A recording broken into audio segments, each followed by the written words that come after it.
Hi, everyone. Welcome back to the Curious Cat Kitchen. For those of you that are new here, I'm Kat, and this is a place where I hope to inspire more people to cook for themselves and also to eat a more plant forward lifestyle. Does not have to be fully plant based, but research has always shown that eating more plants, eating a more plant forward diet is beneficial for longevity, for health, for gut, for just our overall wellness. So I hope that with my simple and easy to follow recipes, no hassle recipes, that I hope to get you in the kitchen more, to give you more ideas, to cook more plants, whether as a side dish, whether as a meal, and just to play around more with plants. So today, I am going to show you how to make dirt glazed scallops. Obviously, not using scallops. We're going to use king trumpet mushrooms. They look like this, and I'm going to show you how when we cut it, it looks like scallops. And it has a similar texture to scallops. I won't say exactly. Obviously, nothing is going to be exactly like something when it's not that thing. But it's very similar in look and taste. And with this recipe is so simple and it's so delicious. And you don't even need to marinate it or anything ahead of time. It's great as a side dish. I've made this many times for not only my events, but also for my Friday meals. And it's always a hit because, like I said, it packs flavor without a lot of work and it has great texture. This was on my menu last Friday, and I paired it with something new as well. I did a lentil and quinoa, so kind of like a play on I do a lot of Caribbean infusions, so it's kind of like a play on pilau, if you are familiar with pilau, which is a Trini dish, usually with chicken, and has lentils or peas and split peas in it. Not split peas, but with chicken and rice and peas, and using brown sugar to caramelize at first, and also Jamaican rice and peas, or many other Caribbean countries use rice and peas as well. But I kind of combined the two instead of, and made it more of a higher protein meal as well, with a little bit more fiber. But I'm only going to show you the scallops today because I still have some quinoa and lentils left, so I don't want to waste it. But if you want to see that recipe, leave me a message and I will be sure to show you.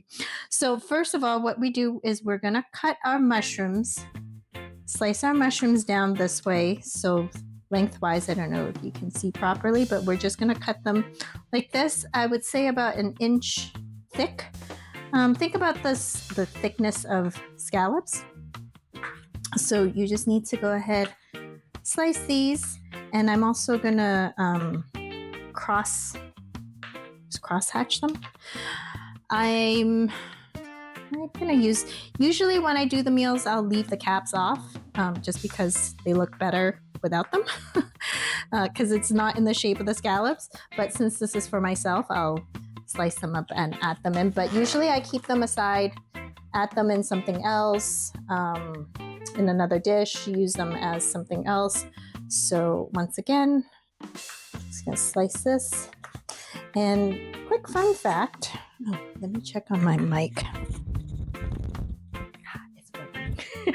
I made sure to charge this mic before I recorded today because I am so tired of my audio mishaps. I've had it, so I had to make sure that it is on and it is charged because, like I said, it doesn't let me know when it's about to go off, sadly. So I sliced the caps. I'm going to put that aside. I'm going to show you how I cross hatch. I'm going to move the camera so you can see how I cross hatch it. That's better. So all I do is just run the knife lightly across like this. So it creates that it's more for the look, really.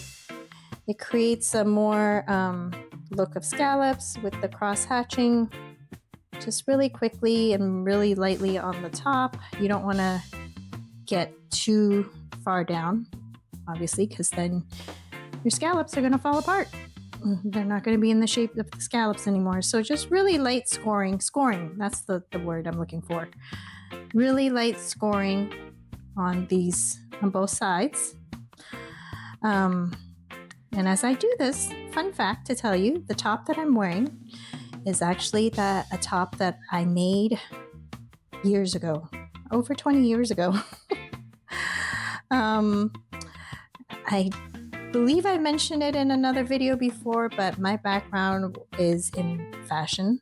I wanted to be a fashion designer for a long time, from when I was a young, like from when I knew, probably like 4, I don't know. As far as I can remember, I wanted to be a fashion designer and was drawing and designing from very young. And then life took its turn and I moved down here and to pursue fashion. I don't know why I chose Miami, but my soul was calling me here at the time. And here I am, but not a place for fashion. So I left that dream and, hence now I'm cooking, because that's a different outlet of creativity that I was able to, I guess, find. But my passion, my, I guess, base passion will always be is in fashion. And I used to make clothes.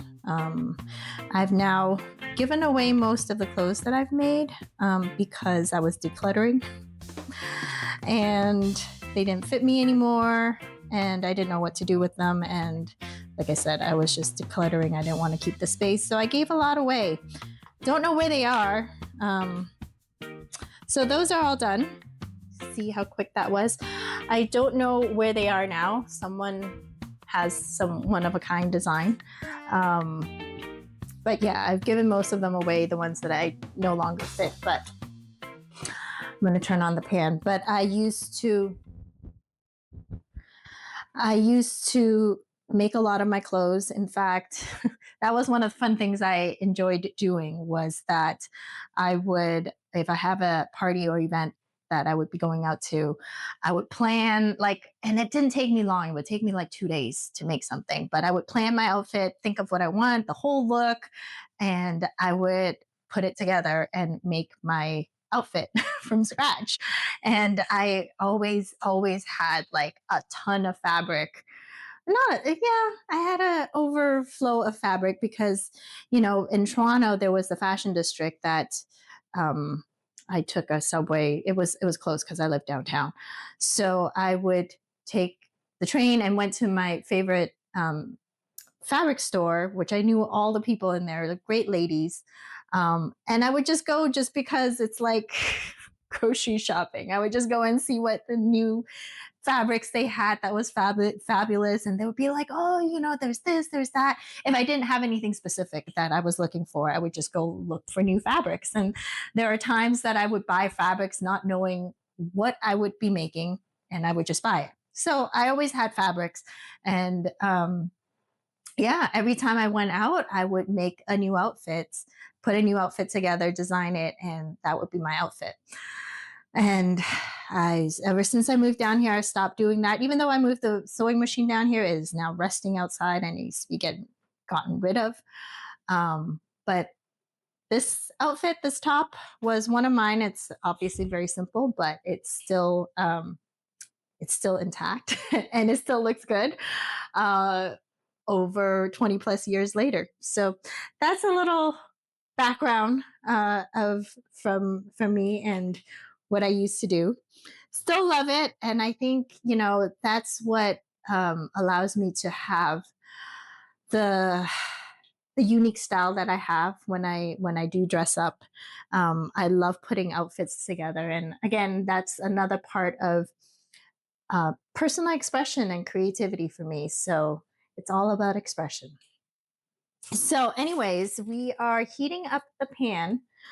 Um, we're gonna get it hot, and then we're just gonna sear these babies till they get nice and brown.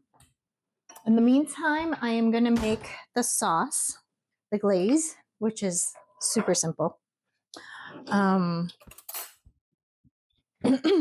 So I am using jerk seasoning.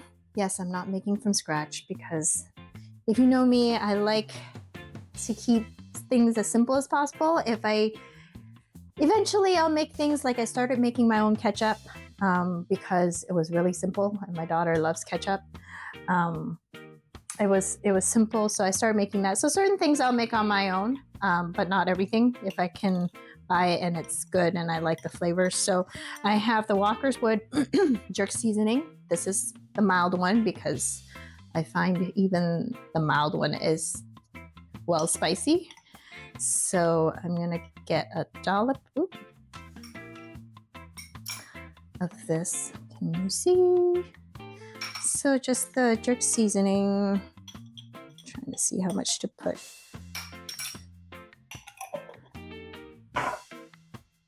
My trusty maple syrup. I use maple syrup as a sweetener a lot because it's all natural and it's good. It's good as a sweetener. And then soy sauce. So that's the base for the glaze. Very simple. Doesn't need a lot at all. I got some jerk seasoning on here. It doesn't take much at all.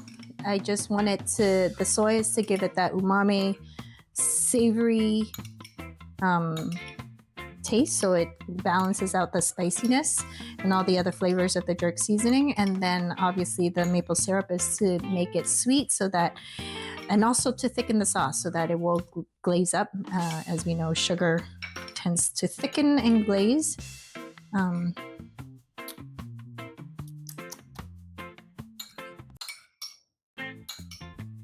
That's good.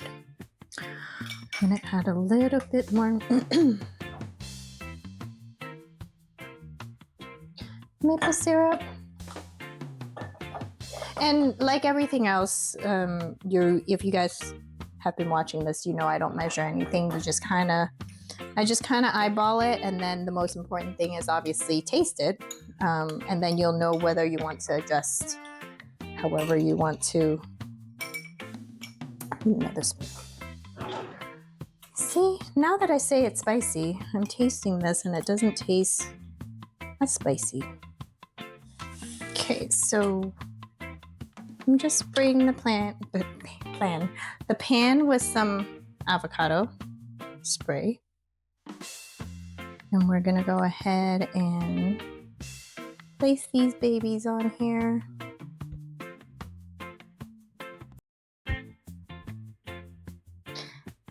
It got really dark all of a sudden. And it's not even dark out. But it got darker. So we're gonna put these on like so. Space them out, let them sear, and then we're gonna flip it. I really was hoping to not have to deal with the light situation because fluorescent lighting is not the best, but it was too dark without it, especially with the back window being light. So we have this searing going on. Have you guys seen the new Netflix movie called The Perfect Neighbor?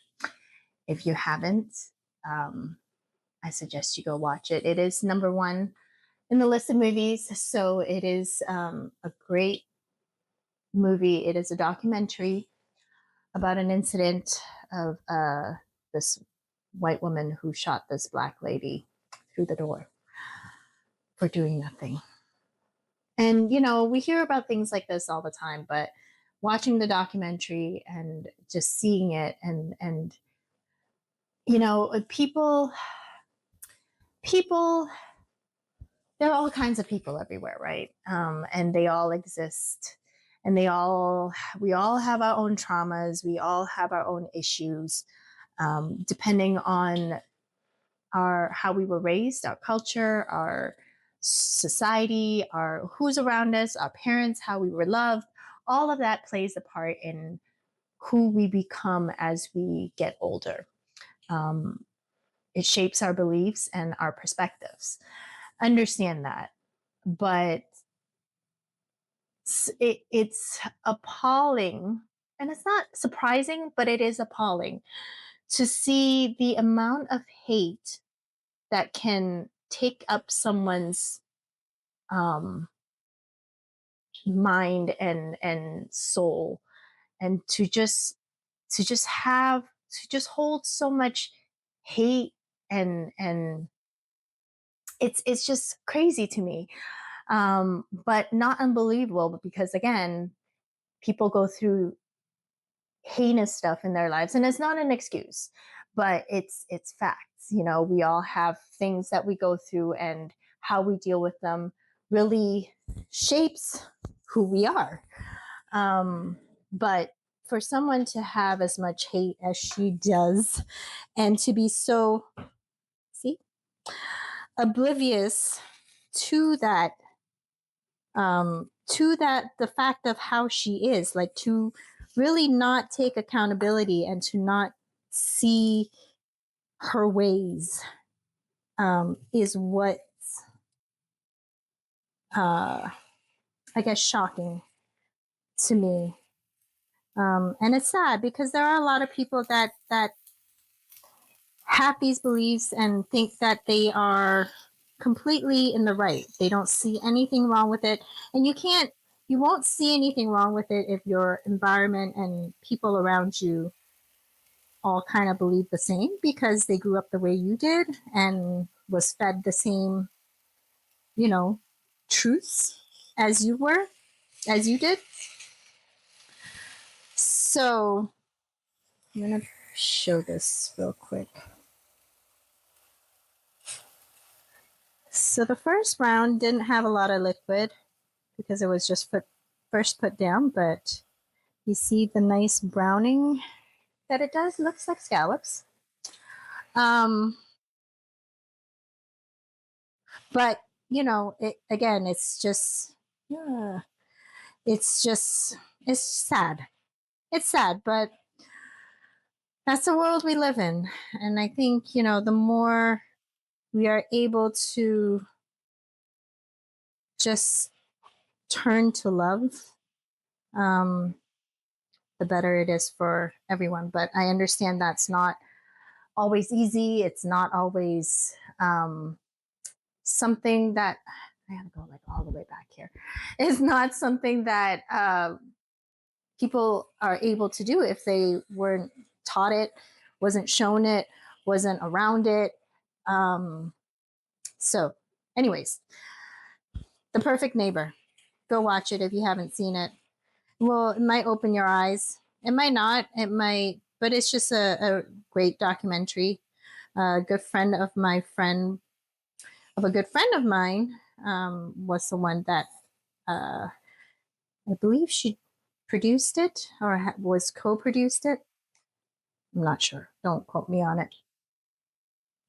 But you know, I think the focus, if we can all just focus on, and it sounds selfish to say, right? If we can all focus on ourselves and just making ourselves better, it is not selfish though, because focusing on ourselves allows us or forces us to take accountability and to look at our actions, um, and hopefully be able to reflect on our actions and our perceptions. And obviously, it might not work and be the same for everybody, but I really believe that if we can focus on ourselves and making ourselves better, whatever that means to you, eventually you do reach a point where you you just want better. You want better, and once you reach that point and you see, hey, I can be better, you want to share the information. You want to share to everybody, like, hey, look at this, and kind of like what I'm doing. I wasn't always plant-based. I wasn't always cooking. I wasn't always, but this has grown into a passion of mine to really, especially nowadays, the fact that, everything is so, goodness, everything is so, the food that we consume is just, it's no longer food. It's bad for us, right? Especially in the US. Obviously, in other places, food is a lot better, um, is better monitored, and it's better nutrients. But I think regardless of where you are, I think it's so important if we just, it's food is the one thing that we can have control over, as far as our health. What we decide to put in our bodies, what we decide to cook, how we decide to eat, all those things we have a choice to do, right? Like if you are buying food outside, besides the choices of like what you're going to eat, you don't have a choice of whether it's organic, what oils they use, how they prepare it. And also, I recently started seeing, and it's true, but I started recently seeing all these posts about how the energy of the person cooking your food affects your food too. So it's not just the food that you eat, is the person preparing it and cooking it, and their energy and what they transfer. If everything is energy, is what they're transferring in the food. So the more you eat out, the more you're subjected to other people's ingredients, other people's moods, other people's things, shall we say. So I think it's, again, and it saves you so much more money. It's so much cheaper to eat at home, to cook for yourselves. It's so much cheaper than eating out. But or find a balance. If you are someone that eats out a lot, find a balance. Obviously now there's like Uber Eats and all kinds of delivery, but find a balance. Find time to put, I think cooking for yourself is a form of self-love, right? You're taking the time out to prepare food for you because you want to eat better. You want to feed your body better. It's you showing your body love. So I flipped it once more because this side got a really nice browning, you can see. And I want it to, there's some parts on the other side that I just want to sear a little bit more. And then once this is ready, once I get to the brown, like the color consistency that I want, the look that I want, then we're gonna just go ahead and put the glaze over it, and then we're done. It is so easy and it's so good. I know there are a lot of people that has tried this and would want to make this, see this recipe and make it, but it is really simple. It's really tasty. And it doesn't require a lot of time. Oh, I did say I was going to use the tops, didn't I? Oops. I guess I won't. I'll save the tops for something else, even though I cut it, I didn't put it in. It's okay. They will get used. There we go. That's a nice char, not char, but sear. It's not charred because it's not black. Big advocate for cooking, and also I've obviously watched other people's channels on nutrients and what to eat and how to get what foods are, you know, are great for health and fiber and all those other things that we need. Protein. All right, so this looks perfect. Let me show you one more time. Look at those. Again, the lighting, not doing it justice. Move it closer. It's a nice brown. Without the fluorescent lighting, it's a nice brown. Trust me. Now, I'm gonna put the sauce over.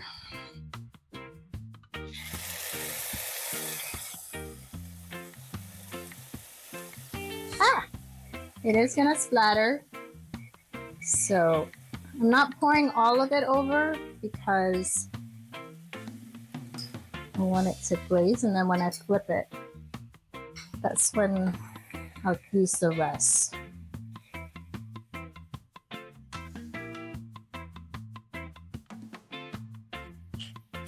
So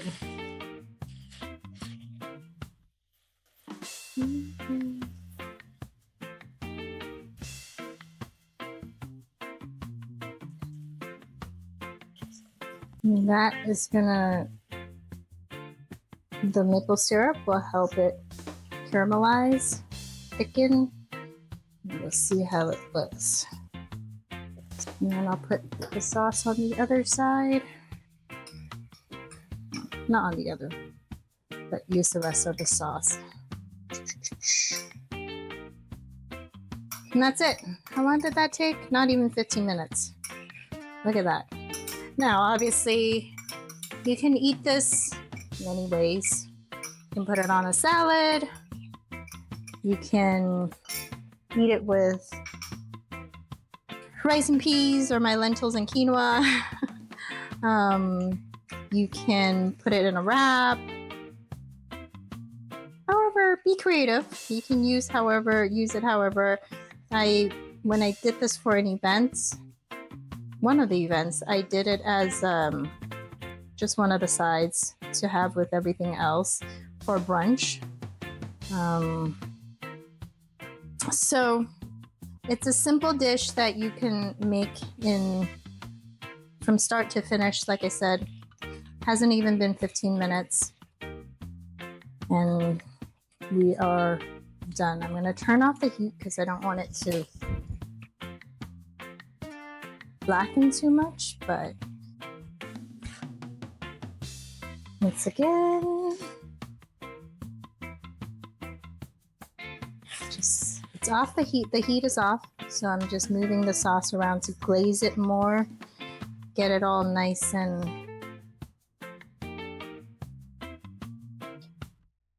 saucy, or they're all already covered in sauce, but that's it. We are done. I'm gonna heat up the rest of my lentils and quinoa. I think of a better name. Lentils and quinoa, or quinoa and lentils, I don't know. I mean, it is what it is, but it just doesn't sound as appetizing. All right, so this is done. I'm gonna put it on a plate, heat up with the stuff. I'm gonna show you, I guess, how it looks when it's plated. Actually, I decided to, while the lentils and quinoa is heating up, I decided to continue recording and show you what I'm plating. I have here leftover some washed kale already, so I figured to get some greens. I'm gonna have it with a kale salad, probably with some whatchamacallit, pumpkin seeds in it. But I'm just squeezing some lemon. I always do kale with some kind of citrus, and also I wanted to show you guys how to eat kale when you're making a kale salad, how you would prepare the kale so that it is better for digestion because it's so thick. that this breaks it down a little bit. It's better for easier to digest, but also, what's the word I'm looking for? Goodness, I have a brain fart, but it's the thing that causes gas. I can't think of it. But either you lightly cook it or we'll get rid of it. Oh my goodness, it's at the tip of my tongue. But both spinach and kale have it when you eat it raw. And I can't think of the name. If I think of it, I will post it when I'm making this video, when I'm editing, but I can't think of it. But you would, this helps, this breaks that down so it doesn't cause as much gas. It's easier for your gut. So what you want to do is, I put a little bit of lemon juice. You can do lime juice, but I do citrus and a little bit of olive oil, and just like really massage the leaf. Like give it a good massage, and you'll see it shrink down in size when you do this. It will get, like, if you have a big pile, you will see it reduce like by half the size, and then the leaves will get, instead of like the bright green, it will be a darker green. And like I said, so whenever you make a kale salad, when you're eating kale raw, you want to just massage it and make it easier for your system to digest. And there you have it. So I put the lentil and quinoa. I'm gonna get a better shot, but I have my kale salad that I just massaged with lemon juice and olive oil, my quinoa and lentils, and still have to show the dark glazed scallops. And once again, I tried to do it without the light. Again, it's not dark out, but it's too dark, and this light is not doing justice. This pumpkin seed I get from Costco. I've been obsessed with it. It's great fiber, it's great protein. I add it to my breakfast, whether yogurt, smoothie bowls, or chia pudding. I add that to it. I add it to salads. It's great because this is organic and it's sprouted, so you get more in your nutrients. Anyways, I am gonna go eat. I'll take a picture of it before I go, but there you go. Let me know if you try it. Dark glazed scallops, very tasty, very good. Until next time, stay curious.